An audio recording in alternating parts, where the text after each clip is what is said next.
the it's like, my younger sister was born in that house, and so our house was is as old as my younger sister in some sense, and it was like our space. We could be ourselves, we could be free. um, we'd have a lot of fun with each other, and we'd also fight a lot with each other.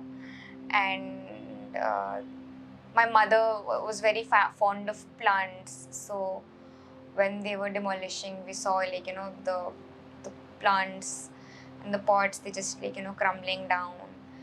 And I think we had more than 500 pots in the house with plants in it. It would have been difficult for them to. I also imagine that the plants would be cursing them, so that also gives me relief. As Muslims, Muslims don't even have to do anything. Even if there was no protest in Allahabad, I'm quite sure my father would have been incriminated, given the fact that he is someone who was acknowledging the rising intolerance in Allahabad city. I mean, there was a Dharma Sansad where genocidal calls were given. And this punishment, or this idea of deriving pleasure by punishing Muslims is very prevalent right now. And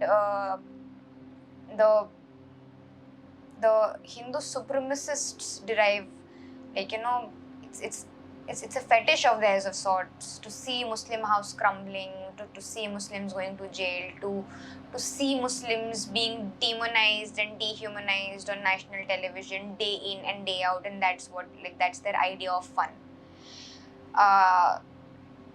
And to all of that, I think we're not willing to give that to them, so we're not going to shed a single tear.